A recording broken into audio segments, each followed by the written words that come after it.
श्री शिवाय नमस्तुभ्यम। आप सभी का दिन शुभ और मंगलमय हो और भोलेनाथ का आशीर्वाद आप सभी पर बना रहे। इससे पहले की कथा सुनने के लिए आप सबका बहुत बहुत धन्यवाद। आज सुनिए शिव महापुराण कथा में आगे का प्रसंग। ऋषिगणों ने वायुदेव से कहा, हे भगवान, हम परम उत्तम पाशुपत व्रत को सुनना चाहते हैं, जिसका अनुष्ठान करके ब्रह्मादि सभी देवता पाशुपत माने गए हैं। वायुदेव ने कहा, मैं तुम सब लोगों को गोपनीय पाशुपत व्रत का रहस्य बताता हूँ, जिसका अथर्व शीर्ष में वर्णन है और जो सभी पापों का नाश करने वाला है। चित्रा से युक्त पौर्णमासी अर्थात पूर्णमासी इसके लिए उत्तम काल है। शिवजी के द्वारा अनुग्रहित स्थान ही इसके लिए उत्तम देश है अथवा क्षेत्र। बगीचे आदि तथा वन प्रांत भी शुभ और प्रशस्त देश है। पहले त्रयोदशी को भलीभांति स्नान करके नित्य कर्म संपन्न कर लीजिए। फिर अपने आचार्य की आज्ञा लेकर उनका पूजन और नमस्कार करके व्रत के अंग रूप से देवताओं की विशेष पूजा करें। भक्त को स्वयं श्वेत वस्त्र, श्वेत यज्ञोपवीत, श्वेत पुष्प और श्वेत चंदन धारण करना चाहिए। वह कुश के आसन पर बैठकर हाथ में मुट्ठी भर कुश लेकर पूर्व या उत्तर की ओर मुंह करके 3 प्राणायाम करने के बाद भगवान शिव और देवी पार्वती का ध्यान करे। फिर ये संकल्प करे कि मैं शिव शास्त्र में बताई गई विधि के अनुसार ये पाशुपत व्रत करूंगा। फिर जब तक शरीर गिर न जाए तब तक के लिए अर्थात अंत काल तक के लिए, या फिर 12, 6 या 3 वर्षों के लिए, अथवा 12, 6, 3 या 1 महीने के लिए, अथवा 12, 6, 3 या 1 दिन के लिए इस व्रत की दीक्षा लेनी चाहिए। संकल्प करके विरजा होम के लिए विधिवत अग्नि की स्थापना करके क्रमशः घी, समिधा और चरु से हवन करें। फिर तत्वों की शुद्धि के उपदेश से फिर मूल मंत्र द्वारा उन समिधा आदि सामग्रियों की ही आहुतियां दें। उस समय ये बारंबार चिंतन करें कि मेरे शरीर में जो ये तत्व हैं सब शुद्ध हो जाएं। उन तत्वों के नाम इस प्रकार हैं: 5 भूत, उनकी 5 तन्मात्राएं, 5 ज्ञानेन्द्रियां, 5 कर्मेंद्रियां, 5 विषय, त्वचा आदि 7 धातु, प्राण आदि 5 वायु, मन, बुद्धि, अहंकार, प्रकृति, पुरुष, राग, विद्या, कला, नियति, काल, माया, शुद्ध विद्या, महेश्वर, सदाशिव, शक्ति तत्व और शिव तत्व, ये क्रमशः तत्व कहे गए हैं। विरज मंत्रों से आहुति करके होता रजोगुण रहित शुद्ध हो जाता है। फिर शिवजी का अनुग्रह पाकर वह ज्ञानवान होता है। फिर गोबर लाकर उसकी पिंडी बनाएं। फिर उसे मंत्र द्वारा अभिमंत्रित करके अग्नि में डाल दें। इसके बाद उसका प्रोक्षण करके उस दिन व्रती केवल हाविष्य खाकर ही रहे। जब रात बीतकर प्रातःकाल आए तब चतुर्दशी में फिर से पूर्वोक्त सभी काम करें। उस दिन शेष समय निराहार रहकर ही बिताएं। फिर पूर्णिमा को प्रातःकाल इसी तरह होम पर्यंत कर्म करके रुद्राग्नि का उपसंहार करे। फिर यत्न पूर्वक उसमें से भस्म ग्रहण करे। इसके बाद साधक चाहे जटा रख ले, चाहे सारा सिर मुंह डाले, या चाहे तो केवल सिर पर शिखा धारण करे। इसके बाद स्नान करके अगर वह लोक लज्जा से ऊपर उठ गया हो तो दिगंबर हो जाए अर्थात वस्त्रहीन हो जाए, या गेरुआ वस्त्र, मृगचर्म या फटे पुराने चिथड़े को ही धारण कर ले। एक वस्त्र धारण करे या वल्कल पहनकर रहे। कमर में मेखला धारण करके हाथ में दंड ले ले। फिर दोनों पैर धोकर आचमन करे। विरजाग्नि से प्रकट हुए भस्म को एकत्र करके अग्नि, रति, भस्म इत्यादि 6 अथर्व वेदीय मंत्रों द्वारा उसे अपने शरीर में लगाए। मस्तक से लेकर पैर तक सभी अंगों में उसे अच्छी तरह मले। इसी क्रम से प्रणव या शिव मंत्र द्वारा सर्वांग में भस्म रमाकर शिव मंत्र द्वारा ही ललाट आदि अंगों में त्रिपुंड्र की रचना करें। इस प्रकार शिव भाव को प्राप्त होकर शिव योग का आचरण करें। तीनों संध्याओं अर्थात सुबह, दोपहर और शाम के समय ऐसा ही करना चाहिए। यही पाशुपत व्रत है जो भोग और मोक्ष दोनों ही देने वाला है। ये जीवों के पशु भाव को निवृत्त कर देता है।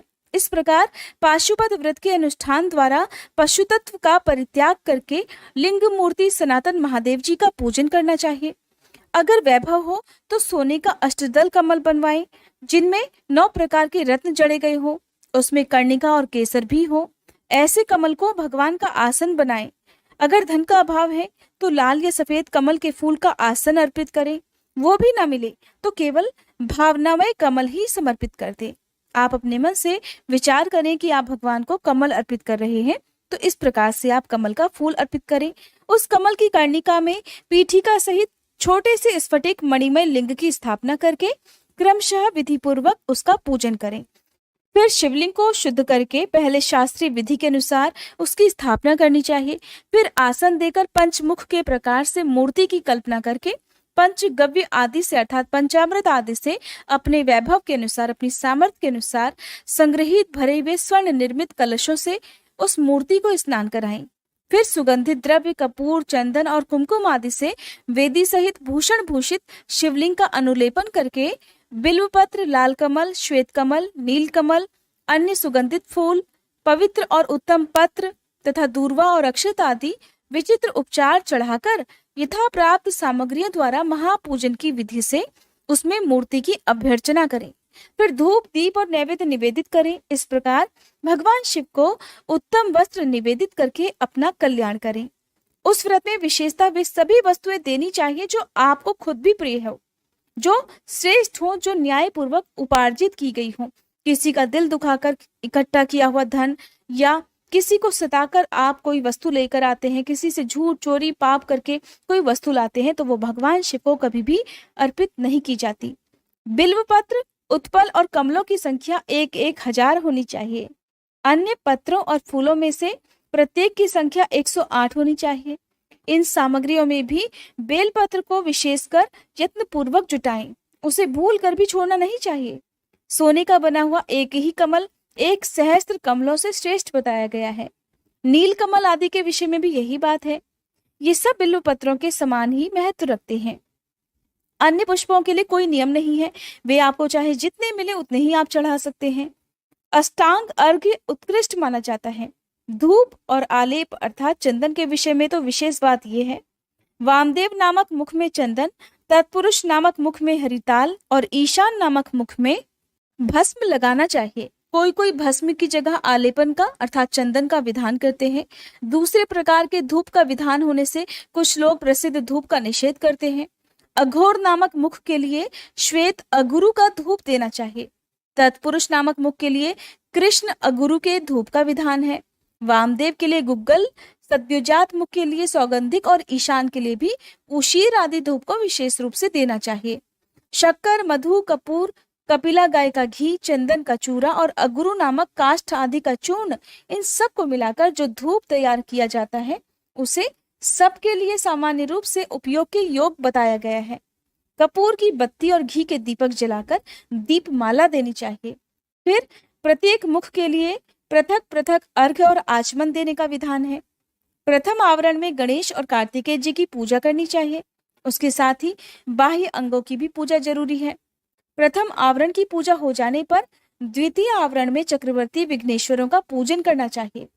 तृतीय आवरण में अर्थात तीसरी बार में भव आदि अष्ट मूर्तियों की पूजा का विधान है। वही महादेव आदि एकादश मूर्तियों का भी पूजन आवश्यक है। चौथे आवरण में सभी गणेश्वर पूजनीय हैं। फिर कमल के बाह्य भागों में क्रमशः 10 दिक्पालों, उनके अस्त्रों और अनुचरों की क्रमशः पूजा करनी चाहिए। वहीं ब्रह्मा जी के मानस पुत्रों की, समस्त ज्योतिर्गणों की, सभी देवी देवताओं की, सभी आकाशचारियों की, पाताल वासियों की, अखिल मुनीश्वरों की, योगियों की, सब यज्ञों की, 12 सूर्यों की, मातृकाओं की, गणों सहित क्षेत्रपालों की और इस समस्त चराचर जगत की पूजा करनी चाहिए। इन सबको शंकर जी की विभूति मानकर शिव जी की प्रसन्नता के लिए ही इनका पूजन करना उचित है। इस प्रकार आवरण पूजा के बाद परमेश्वर शिव का पूजन करके उन्हें भक्ति पूर्वक घी और व्यंजन सहित मनोहर हविष्य निवेदित करना चाहिए।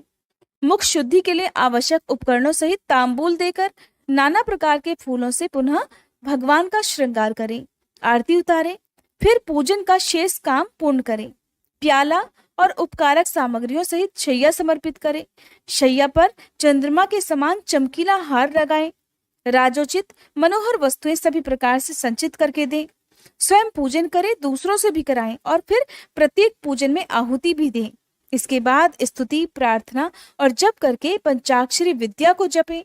परिक्रमा और प्रणाम करके अपने आप को समर्पित करें। फिर इष्ट देव के सामने ही गुरु और ब्राह्मण की पूजा करें। इसके बाद अर्घ और 8 फूल देकर पूजित लिंग या मूर्ति से देवता का विसर्जन करें। फिर अग्नि देव का भी विसर्जन करके पूजा समाप्त करें। मनुष्य को चाहिए कि प्रतिदिन इसी प्रकार पूर्वोक्त रूप से सेवा करे। पूजन के अंत में स्वर्णमय कमल तथा अन्य सभी उपकरणों सहित उस शिवलिंग को गुरु के हाथों में दे दें। गुरु अर्थात आप ब्राह्मण देवता को भी दे सकते हैं या फिर शिवालय में स्थापित कर देना चाहिए। गुरुओं, ब्राह्मणों या फिर विशेषतः व्रतधारियों की पूजा करके अगर सामर्थ हो तो भक्त ब्राह्मणों तथा दीनों और अनाथों को भी संतुष्ट करें, अर्थात उन्हें दान दक्षिणा दें या उन्हें भोजन कराएं। स्वयं उपवास में असमर्थ होने पर फल मूल खाकर या दूध पीकर रहें, या फिर भिक्षान्न भोजी हो, जो लोग भिक्षा मांगकर अपनी आजीविका चलाते हैं, वो एक समय ही भोजन करें। रात को प्रतिदिन परिमित भोजन करें और पवित्र भाव से भूमि पर ही सोएं। भस्म पर, तृण पर अथवा चीर या मृग चर्म पर शयन करना चाहिए।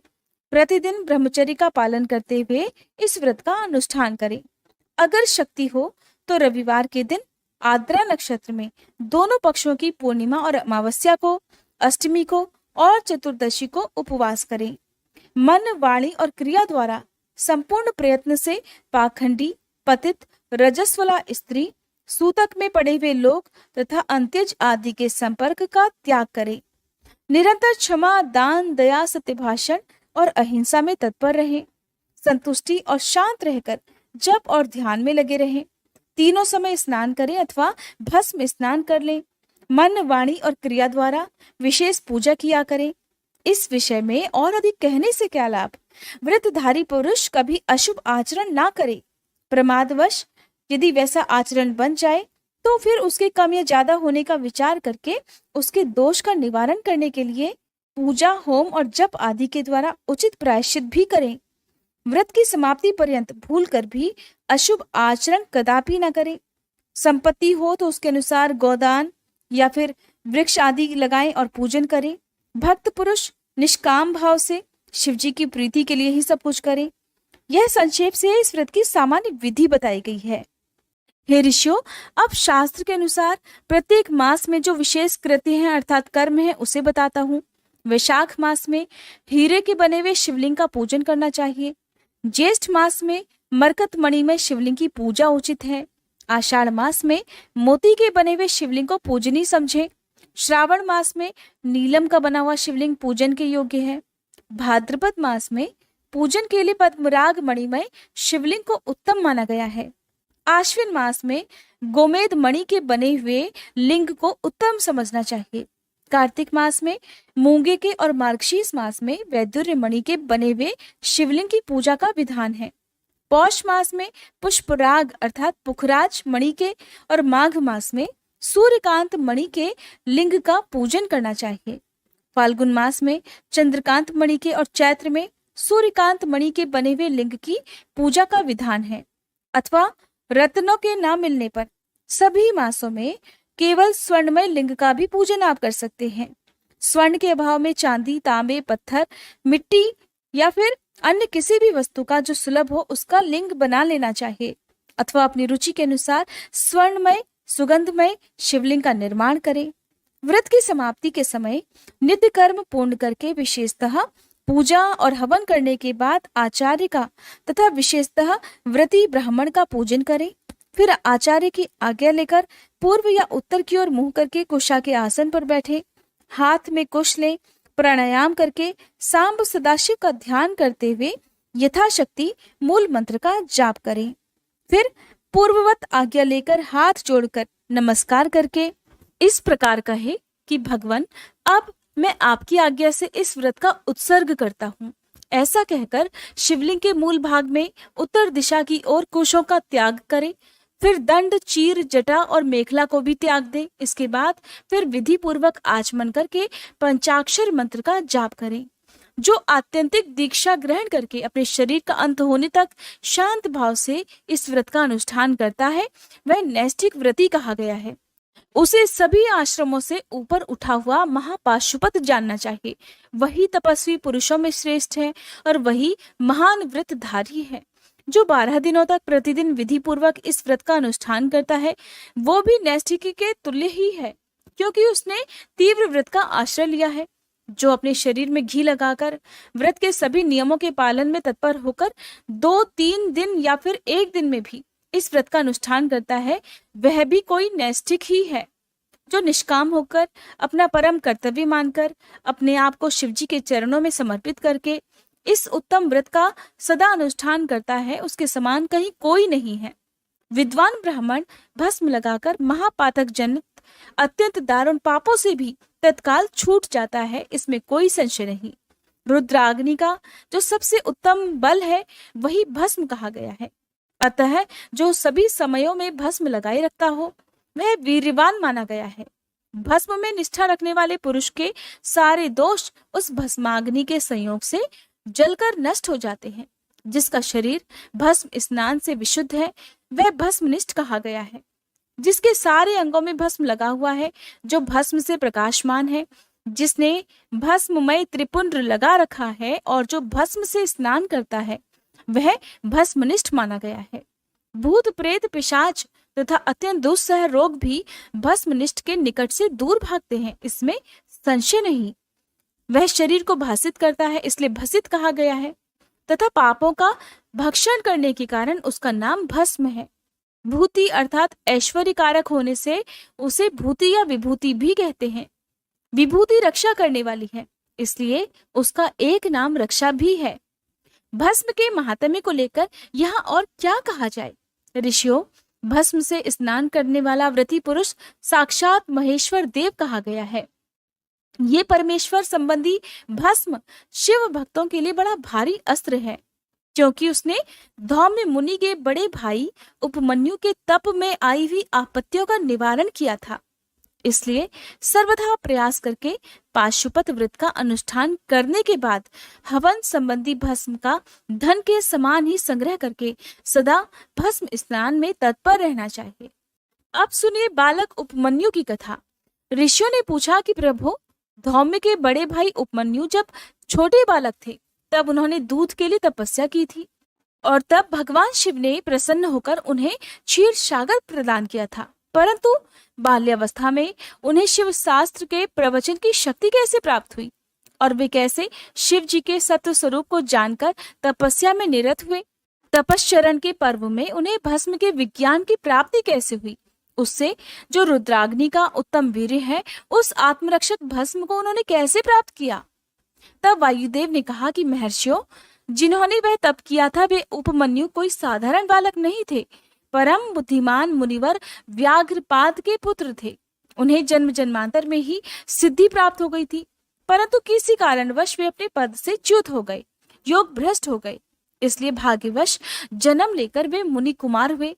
एक समय की बात है, अपने मामा के आश्रम में उन्हें पीने के लिए बहुत थोड़ा सा ही दूध मिला। उनके मामा का पुत्र अपनी इच्छा के अनुसार गरम गरम उत्तम दूध पीकर उनके सामने खड़ा था।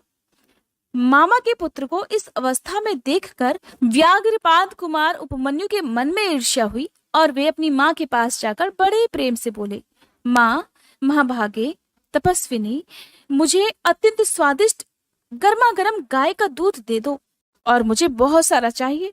मैं थोड़ा सा दूध बिल्कुल भी नहीं पीऊंगा। बेटे की बात सुनकर व्याघ्रपाद की पत्नी तपस्विनी माता के मन में उस समय बड़ा दुख हुआ।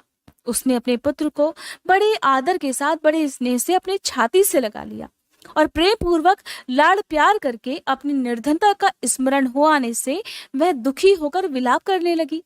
महातेजस्वी बालक उपमन्यु बार बार दूध को याद करके रोते हुए अपनी माँ से कहने लगे, माँ दूध दो, माँ दूध दो। बालक के उस हठ को जानकर उस तपस्विनी ब्राह्मण पत्नी ने उसके हठ के निवारण के लिए एक सुंदर सा उपाय किया। उसने स्वयं उच्च वृत्ति से कुछ बीजों को संग्रहित किया था। उन बीजों को देखकर उसने तत्काल ही उठा लिया और पीसकर पानी में घोल दिया। फिर मीठी आवाज में बोली, आओ आओ मेरे लाल। ऐसा कहकर वह बालक को शांत करके हृदय से लगाने लगी। दुख से पीड़ित होकर उसने कृत्रिम दूध उसके हाथ में दे दिया। माँ के दिए हुए उस बनावटी दूध को पीकर बालक अत्यंत व्याकुल हो उठा और कहने लगा, माँ, ये तो दूध नहीं है। तब वह और भी दुखी हो गई। अपने बेटे का मस्तक सूंघकर अपने दोनों हाथों से उसके कमल के समान आंखों को पोंछती हुई बोली, बेटा, अपने पास सभी वस्तुओं का अभाव होने के कारण गरीबीवश मुझ अभागिनी ने पीसे हुए बीजों को पानी में घोलकर ये तुम्हें बनावटी दूध दिया था। तुम दूध नहीं दिया, ऐसा कहकर रोते हुए मुझे बार बार दुखी कर रहे हो।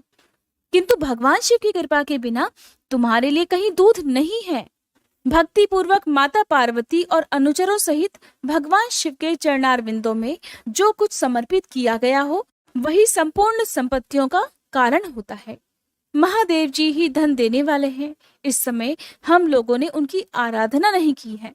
वे भगवान ही सकाम पुरुषों को उनकी इच्छा के अनुसार फल देने वाले हैं, और हम लोगों ने आज से पहले कभी भी धन की कामना से भगवान शिव की पूजा ही नहीं की। इसलिए हम दरिद्र हो गए, और यही कारण है कि तुम्हारे लिए भी दूध नहीं मिल रहा। बेटा, पूर्व जन्म में भगवान शिव अथवा भगवान विष्णु के उद्देश्य से जो कुछ दिया जाता है, वही वर्तमान जन्म में मिलता है, दूसरा कुछ नहीं मिलता। माँ की बात सुनकर उपमन्यु बोले, माँ, अगर माता पार्वती सहित भगवान शिव विद्यमान है तो आज से शोक करना व्यर्थ है। माँ, अब शोक छोड़ो, अब सब कुछ मंगल ही होगा। माँ, आज मेरी बात सुनो। अगर कहीं महादेव जी हैं तो मैं देर से या जल्दी ही उनसे क्षीर सागर ही मांग लाऊंगा।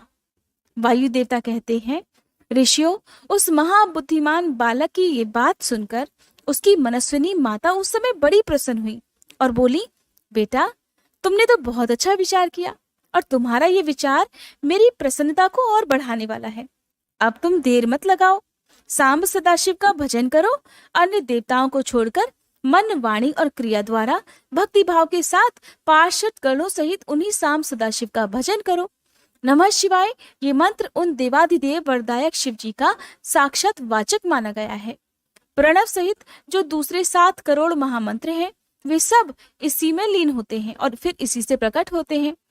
ये मंत्र दूसरे सभी मंत्रों से प्रबल है और यही सबकी रक्षा करने में भी समर्थ है। इसलिए दूसरे की इच्छा नहीं करनी चाहिए। अब तुम दूसरे मंत्रों को त्याग कर केवल पंचाक्षर के जप में लग जाओ।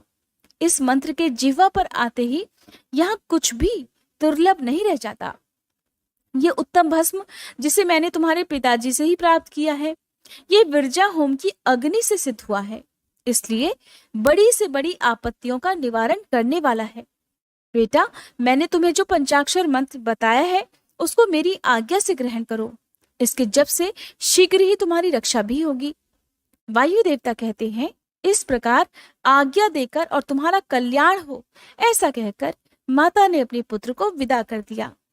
मुनि उपमन्यु ने उस आज्ञा को शिरोधार्य करके ही उसके चरणों में प्रणाम किया और तपस्या के लिए जाने की तैयारी की।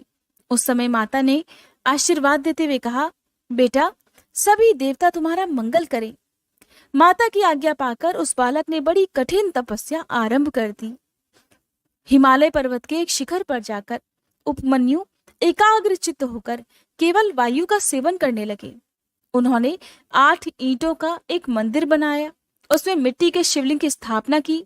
उसमें माता पार्वती तथा गणों सहित अविनाशी महादेव जी का आह्वान करके भक्ति भाव से पंचाक्षर मंत्र द्वारा ही वन के पत्र अर्थात पत्ते या फूल आदि उपचारों से उनकी पूजा करते हुए वे चिरकाल तक उत्तम तपस्या में लीन रहे। उस छोटे से बालक को शिवजी में मन लगाकर तपस्या करते देख मरीचि के श्राप से पिशाच भाव को प्राप्त हुए कुछ मुनियों ने अपने राक्षस स्वभाव से उसे सताना और उनके तप में विघ्न डालना आरंभ कर दिया। उनके द्वारा सताए जाने पर भी उपमन्यु किसी प्रकार अपनी तपस्या में लीन रहे और सदा नमः शिवाय का आर्तनाद की तरह जोर जोर से उच्चारण करते रहे। उस शब्द को सुनते ही उनकी तपस्या में विघ्न डालने वाले वे मुनि उस बालक को सताना छोड़कर उनकी सेवा करने लगे। ब्राह्मण बालक महात्मा उपमन्यु की उस तपस्या से संपूर्ण चराचर जगत प्रदीप्त और संतप्त हो उठा। फिर भगवान विष्णु के अनुरोध करने पर भगवान शिव ने पहले इंद्र का रूप धारण करके उपमन्यु के पास जाने का विचार किया। फिर श्वेत ऐरावत पर आरूढ़ होकर स्वयं देवराज इंद्र का शरीर ग्रहण करके भगवान सदाशिव देवता, असुर, सिद्ध तथा बड़े बड़े नागों के साथ उपमन्यु मुनि के तपोवन की ओर चल दिए। उस समय वह ऐरावत दाई सूंड में चवर लेकर शची सहित दिव्य रूप वाले देवराज इंद्र को हवा कर रहा था और बाई सूंड में श्वेत छत्र लेकर उन पर लगाए चल रहा था। देवराज इंद्र का रूप धारण किए उमा सहित भगवान सदाशिव उस श्वेत छत्र से उसी तरह शोभायमान हो रहे थे जैसे उदित हुए पूर्ण चंद्रमंडल से मंदराचल शोभायमान होता है। इस तरह इंद्र के स्वरूप का सहारा लेकर परमेश्वर शिव उपमन्यु के उस आश्रम पर अपने उस भक्त पर अनुग्रह करने के लिए जा पहुंचे। इंद्र रूपधारी परमेश्वर शिव को आया देख मुनियों में श्रेष्ठ उपमन्यु मुनि ने मस्तक झुकाकर उन्हें प्रणाम किया और इस प्रकार कहा, देवेश्वर जगन्नाथ, हे भगवान, हे देव शिरोमणि, आप स्वयं यहाँ पधारे, इससे मेरा यह आश्रम पवित्र हो गया। इंद्र रूपधारी शिव बोले, उत्तम व्रत का पालन करने वाले धौम्य के बड़े भैया महामुनि उपमन्यु, मैं तुम्हारी इस तपस्या से बहुत संतुष्ट हूँ। तुम वर मांगो, मैं तुम्हें संपूर्ण अभीष्ट वस्तुएं प्रदान अवश्य करूंगा। वायु देवता कहते हैं, उन इंद्रदेव के ऐसा कहने पर उस समय मुनि प्रवर उपमन्यु ने हाथ जोड़कर कहा, भगवान, मैं भगवान शिव की भक्ति मांगता हूँ। ये सुनकर इंद्र ने कहा, क्या तुम मुझे नहीं जानते? मैं तो समस्त देवताओं का पालक और तीनों लोगों का अधिपति इंद्र हूँ। सब देवता मुझे नमस्कार करते हैं। हे ब्रह्मर्षि, मेरे भक्त हो जाओ, सदा मेरी ही पूजा करो, तुम्हारा कल्याण हो, मैं तुम्हें सब कुछ दूंगा। बस तुम निर्गुण रुद्र को त्याग दो। उस निर्गुण रुद्र से भला तुम्हारा कौन सा कार्य सिद्ध होगा जो देवताओं की पंक्ति से बाहर होकर पिशाच भाव को प्राप्त हो गया है। वायु देवता कहते हैं, ये सुनकर पंचाक्षर मंत्र का जप करते हुए वे मुनि उपमन्यु इंद्र को अपने धर्म में विघ्न डालने के लिए आया हुआ जानकर बोले, यद्यपि तुम भगवान शिव की निंदा में तत्पर हो, फिर भी इसी प्रसंग में परमात्मा महादेव जी की निर्गुणता बताकर तुमने स्वयं ही उनका संपूर्ण महत्व स्पष्ट रूप से कह दिया। तुम नहीं जानते कि भगवान रुद्र संपूर्ण देवेश्वरों के भी ईश्वर हैं, ब्रह्मा विष्णु और महेश के भी जनक हैं और प्रकृति से परे हैं। मैं तो उन भगवान शिव से ही वर मांगूंगा। देवाधम, दूध के लिए जो मेरी इच्छा है वो चाहे यों ही रह जाए, लेकिन शिवास्त्र के द्वारा तुम्हारा वध करके मैं अपने शरीर को त्याग दूंगा।